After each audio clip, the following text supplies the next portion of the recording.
नमस्कार. सदन मंचावर तुमचं सगळ्यांचं मनापासून स्वागत.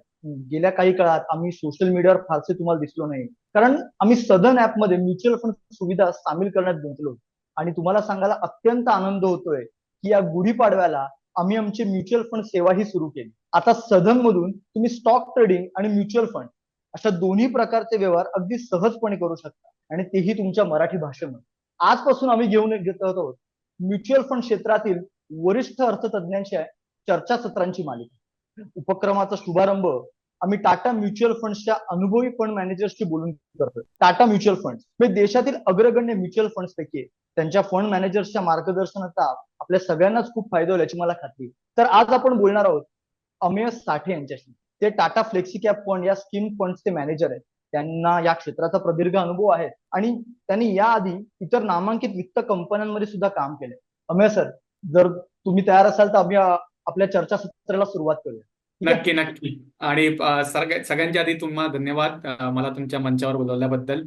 आणि आपलं इंटरॅक्शन खूप चांगलं होईल अशी मी अपेक्षा करतो. सगळ्यात पहिला प्रश्न म्हणजे आत्ताच निवडणुकीचे म्हणजे शेवटचा टप्पा आलाय किंवा आता निवडणुकीचा निकाल वेशीवरती येऊन ठेपलाय. तर भारतीय अर्थव्यवस्था आणि भारतीय अर्थव्यवस्थेचं येत्या 5 ते 10 वर्षातलं भवितव्य किंवा भविष्य काय असेल तुमच्यामध्ये किंवा तुमच्या दृष्टिक्षेपात काय दिसतं? नक्की. सो ते आधी सांगण्याच्या आधी मी तुम्हाला असं सांगू शकतो की कुठलीही अर्थव्यवस्था चांगली होण्याकरता तुम्हाला काय करणं गरजेचं असतं. म्हणजे आपण एक बिल्डिंग ब्लॉक्स ते म्हणतो, तर तुम्हाला 3 गोष्टी खूप गरजेच्या असतात कुठल्याही अर्थव्यवस्थेच्या चालण्याच्या इम्प्रुव्हमेंट करता. एक गोष्ट असते तुमची एक इन्फ्रास्ट्रक्चर साईड, आणि मी म्हणतोय जेव्हा इन्फ्रास्ट्रक्चर म्हणतो म्हणजे नुसतंच रोड्स किंवा पॉवर्स असं नाही, किंवा तुमचे इव्हन एनसीएलटीचे कोर्ट, बँक्रप्सी कोर्ट्स पासून ते ज्युडिशियल सिस्टीमचे जे काही ऑप्शन्स अवेलेबल आहेत ते.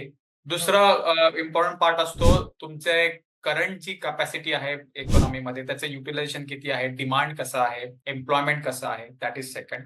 आणि थर्ड असतं की जे अर्थव्यवस्थेचा सर्वात महत्वाचा भाग बँका, लेंडर्स म्हणतो आपण ज्यांना पैसे देतात ते, त्यांची हेल्थ कशी आहे. जर मी या तिन्ही गोष्टींचा विचार केला, जर आता आपण प्रत्येक गोष्ट जर थोडा डिटेलमध्ये डिस्कस केली, इन्फ्रास्ट्रक्चर पार्ट तुम्ही बघितलं गेल्या 5-7 वर्षात जे इंडियाची से फॉर एक्झाम्पल जे आपलं पॉवर डेफिसिट जो होता, पॉवर म्हणजे आपल्या इलेक्ट्रिसिटीचा जो डेफिसिट होता ते आता आपण सरप्लस जातोय किंवा आता त्याच्यावर आपण चांगलेच प्रोग्रेस केली आहे. रोड क्वालिटी इन्फ्रास्ट्रक्चर वाईज खूप इम्प्रूव्ह होतीये. आणि आपल्या प्रत्येक शहरामध्ये प्रत्येक स्टेटमध्ये त्याचं मला उदाहरण दिसतंय. एज्युकेशन क्वालिटी बरीच इम्प्रूव्ह होतीये. एनरोलमेंट जर तुम्ही बघितलं गेल्या 7-8 वर्षात आता ऑलमोस्ट 100% एनरोलमेंट झालाय. त्याचे बेनिफिट्स लॅग ने येतात.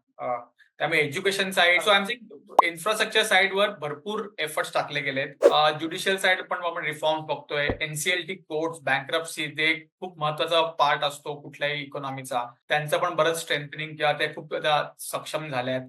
सो ते पार्ट आता चांगला झालाय. दुसरा पार्ट असतो की डिमांड सिनारिओ कसा आहे, एम्प्लॉयमेंट जनरेशन आणि capacity utilisation of existing projects किंवा एक्झिस्टिंग मशिनरी. जर डिमांड जर मी बघायला गेलो तर डिमांड बरेच असे हाय फ्रिक्वेन्सी इंडिकेटर्स आपण बघतो.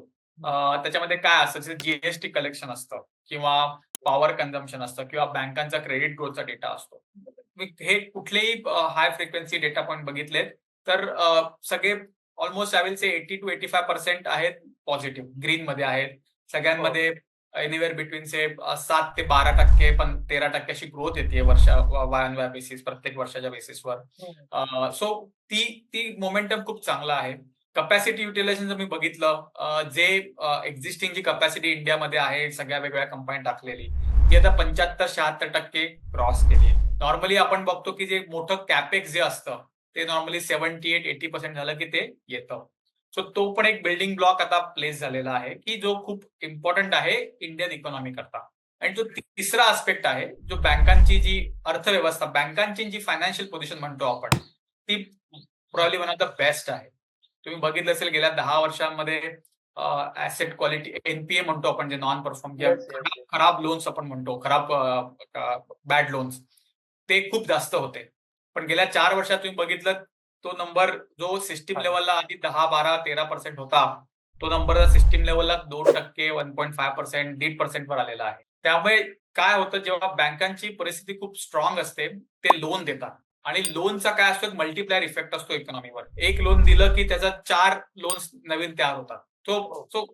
सो तुम्ही हे तिन्ही बिल्डिंग ब्लॉक्स टाकून एकत्र आणलेत, तुमच्या लक्षात येईल की पुढच्या 5-10 वर्षाकरता एक मोठा चांगला बेस चांगला झाला क्रिएट. आणि त्याच्यावर तुम्ही ऍड करा गव्हर्नमेंटचे वेगवेगळे इनिशिएटिव्ह, मॅन्युफॅक्चरिंगचा फोकस, PLI स्कीम्स, हे सगळं तुम्ही ऍड केलं तर माझ्या मते पुढचे 5-10 वर्ष इंडियाची इकॉनॉमीची ग्रोथ रेट खूप चांगली असेल. गेल्या क्वार्टरला आपण अराउंड 8% ने ग्रो केलं. ऑन अन ऍव्हरेज 7 ते 7.5% आपण जो ग्रो केलं, आय थिंक आपलं भरपूर पोटेन्शियल आहे. आणि जर ग्लोबल ग्रोथ पण पिकअप झाली तर आपण 8% पण टच करू शकतो. पण आम्ही नॉर्मली जेव्हा एक्सपेक्टेशन ठेवतो तेव्हा आम्ही 7 ते 8चा कॉरिडॉर मेंटेन करतो. आणि त्याच्यामध्ये 4% इन्फ्लेशन टाका म्हणजे तुमचं नॉमिनल जीडीपी ग्रोथ येते अराउंड 11 ते 12%. आणि तसं आम्ही वर्क करतो. सो हे सगळं पोटेन्शियल बघता पुढच्या 5 ते 7 वर्षात आपला इकॉनॉमीचा साईज 12%च्या जर मी रेट मानला तर डबल होऊ शकतो पुढच्या 6 ते 7 वर्षात, अज्युमिंग हा रेट कंटिन्यू झाला तर. पण बिल्डिंग ब्लॉक्स खूप चांगले आहेत आणि त्यामुळे माझ्या मते बारिंग अनफोर्सिन काही इव्हेंट जे आपण काय प्रेडिक्ट करू शकत नाही ते सोडून देता आय थिंक ग्रोथ वाईज आपला देश बऱ्यापैकी स्ट्रॉंग स्टँडिंगवर आहे. मी म्हणेन 2024चं जर मी जीडीपी ग्रोथचं प्रेडिक्शन बघितलं लोकांचं, इकॉनॉमिस्टचं म्हणजे वेगवेगळ्या कंट्रीजचं, इंडियाचे GDP growth will be one of the fastest GDP growth, highest GDP growth. Yes, म्हणजे जे आपले डेव्हलप्ड किंवा डेव्हलपिंग पियर्स किंवा जे टॉप 10 देश आहेत जीडीपी नुसार, त्यांच्यामध्ये आपली problem one of the highest किंवा फास्टेस्ट असेल भारताची ग्रोथ. त्यामुळे आउटलुक खूप चांगला आहे, हेल्दी आहे.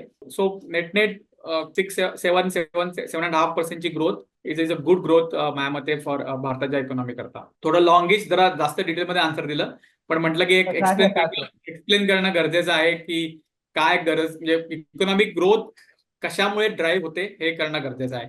Obviously it's not end of the road. आता आपल्याला अजून काम करणं गरजेचं आहे कारण चायना +1 जे आपण ऐकतो त्याच्यात फक्त आपल्यालाच ऑपॉर्च्युनिटी नाहीये, बऱ्याच कंट्रीजना ऑपॉर्च्युनिटीज आहे. त्यामुळे आपल्याला रेडी व्हायचंय ती ऑपॉर्च्युनिटी कॅपिटलाइज करण्याकरता. त्यामुळे आपण अशा म्हणतो ना की जुन्या ह्याच्यावर बसून पास्ट लॉरेल्सवर बसून चालणार नाही. आपले श्रम आपले हे कंटिन्यू आपल्या.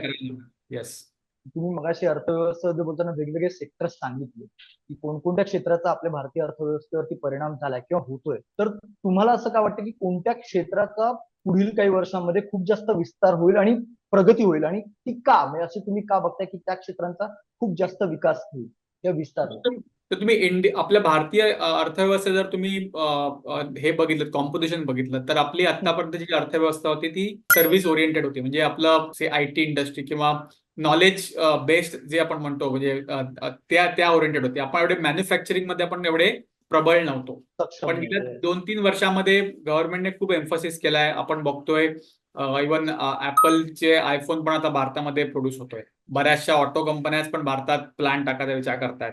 यावर्षी एखादे टेस्लाचे पण एलॉन मस्क इंडियात येऊन they might look to put up a plant. किंवा सेमी कंडक्टरचं तुम्ही वाचलं असेल की 3 टाटा ग्रुप आणि बरेच 3-4 मोठे ग्रुप्स येऊन सेमी कंडक्टरच्या फॅक्टरीज टाकतायत. इलेक्ट्रॉनिक मॅन्युफॅक्चरिंग मध्ये भारताने भरपूर गेल्या 4-5 वर्षात प्रगती केलेली आहे.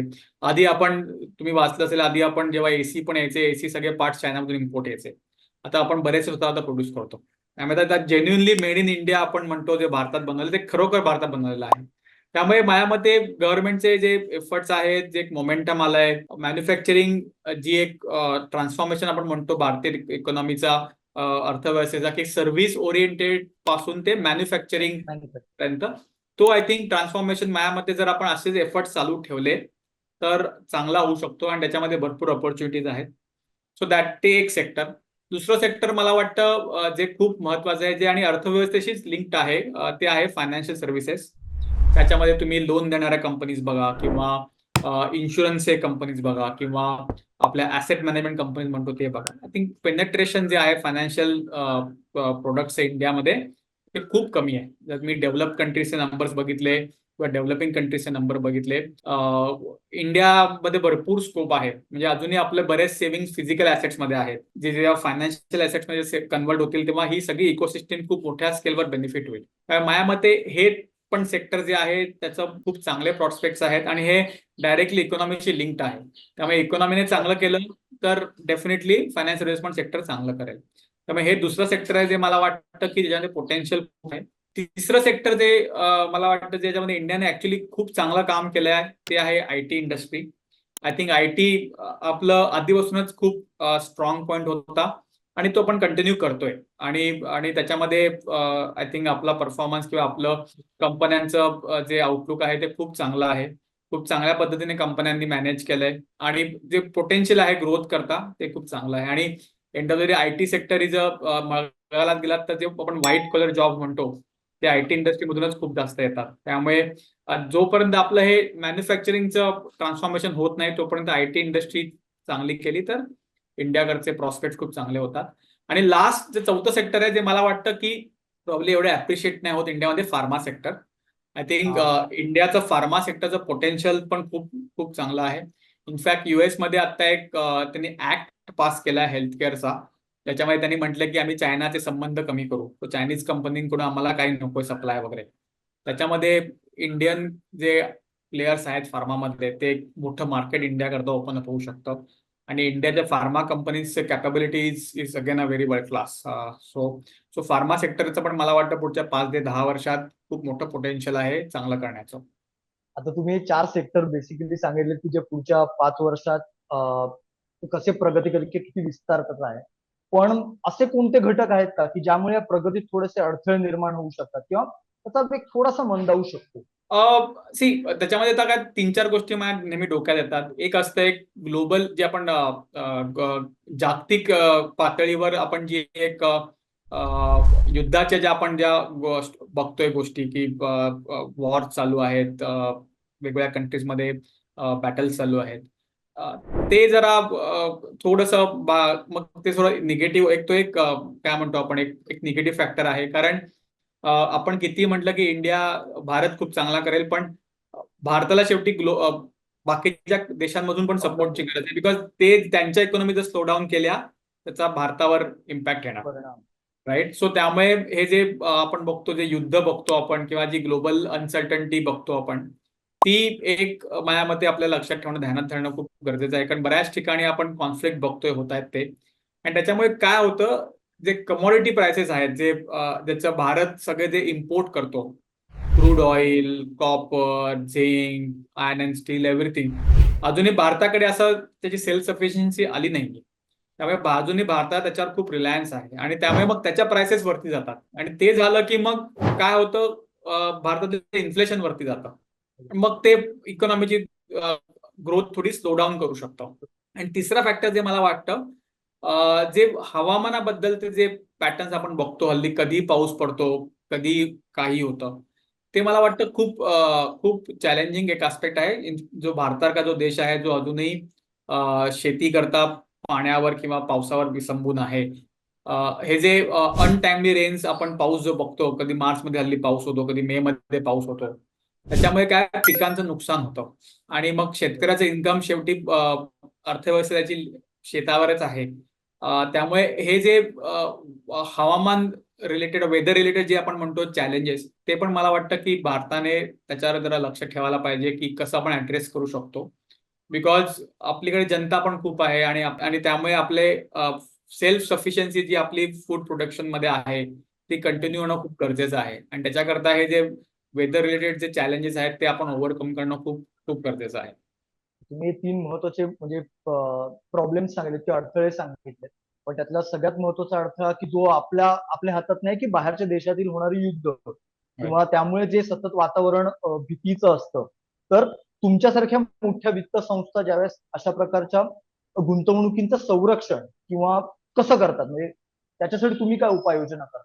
त्याच्याकरता सर्वात महत्वाचं असतं की जे आपण व्हॅल्युएशन म्हणतो कुठल्याही स्टॉक्स किंवा सेक्टरचं, त्याचं जे एक फ्रेमवर्क असतं ते असणं खूप गरजेचं आहे. कारण कुठलीही गोष्ट कुठल्याही प्राइसला घेणं राईट नसतं. म्हणजे आमचं काम असतं, आम्हाला बेस्ट इन्व्हेस्टमेंट फाइंड आउट करायची असते, आम्हाला बेस्ट कंपनी फाइंड आउट करायची नसते.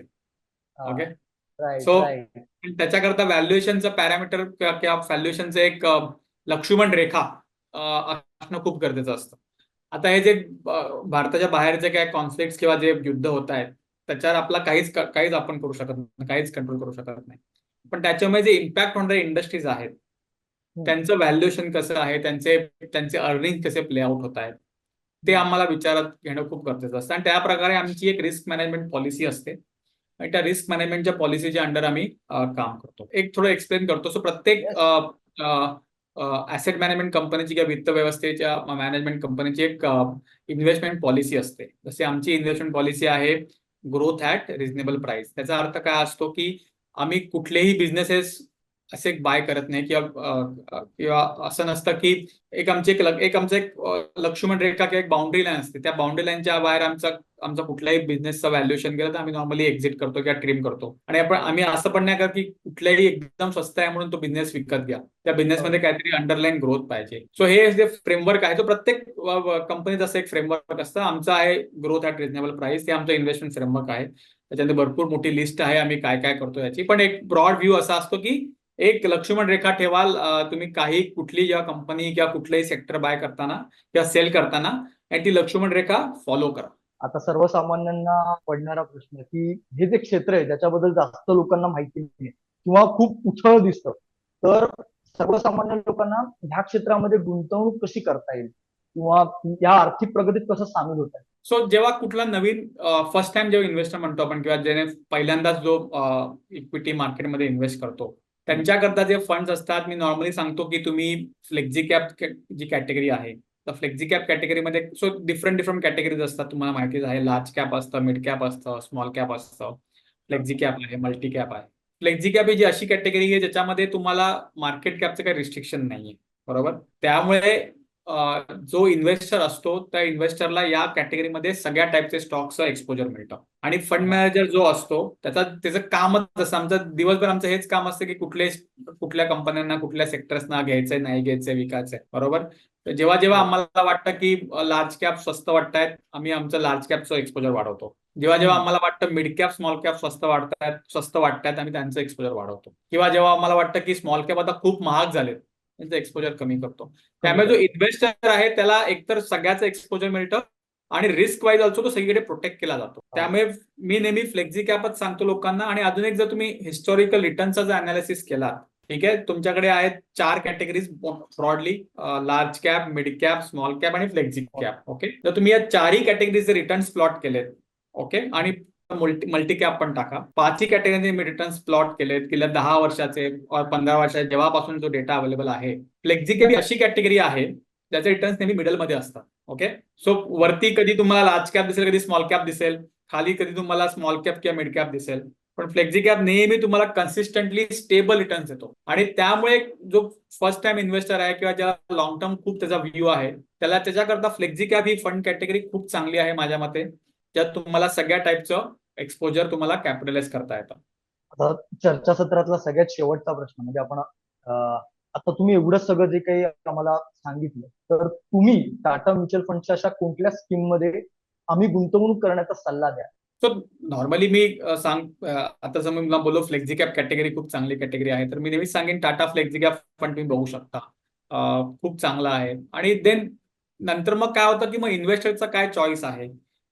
कधी कधी आम्ही सेक्टर फंड्स पण सांगतो, पण सेक्टर फंड्स आम्ही सांगायला नॉर्मली त्या इन्व्हेस्टरची रिस्क टेकिंग कॅपेबिलिटी, त्याचं ओव्हरऑल अनालिसिस, फायनान्शियल बॅकग्राऊंड काय ते सगळं विचारात घ्यावं लागतं. कारण सेक्टर फंड्स इनहेरेंटली खूप रिस्की असतात, कारण त्याच्यामध्ये तुम्हाला जर व्हॅल्युएशन कॉल पुढे मागे झाला तर रिटर्न सबड्यूड होऊ शकतात त्याच्यामध्ये.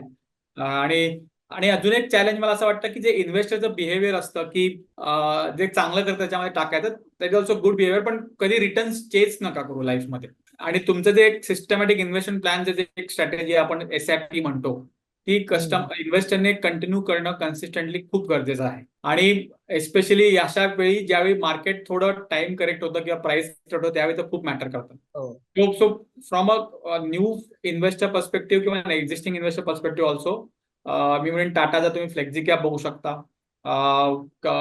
ती कॅटेगरी खूप चांगली आहे.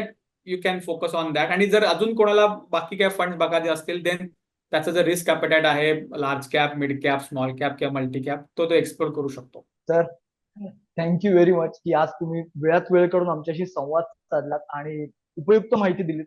संपूर्ण सदनच्या टीम तर्फे तुमच्या मनापासून आभार मानतो. धन्यवाद. थँक्यू, आणि धन्यवाद. खरं तर सामान्य माणसापर्यंत सामान्य आपल्या मराठी भाषेमध्ये हे पोहोचवणं खूप गरजेचं असं मला वाटतं. ते तुम्ही नक्की खूप नक्की. योग्य पद्धतीने मांडलं आणि आमच्यापर्यंत पोहोचवलं. होय, आणि आपल्या भाषेत लोकांना पटकन लक्षात म्हणजे त्यांच्यावर पोचतं पण तेवढंच फटाफट. त्यामुळे जेवढं आपल्याला चांगलं त्यांना शेअर करता येईल तेवढं खूप करणं गरजेचं असतं. सो मला पण आनंद वाटला की मराठीमध्ये मला माझं काय म्हणणं आहे मांडता आलं तुमच्या प्लॅटफॉर्मवर. आणि तुम्हाला बेस्ट ऑफ लक तुमच्या पुढच्या सक्सेस करता. Thank you very much. Thank you. Mutual fund investments are subject to market risks. Read all scheme related documents carefully.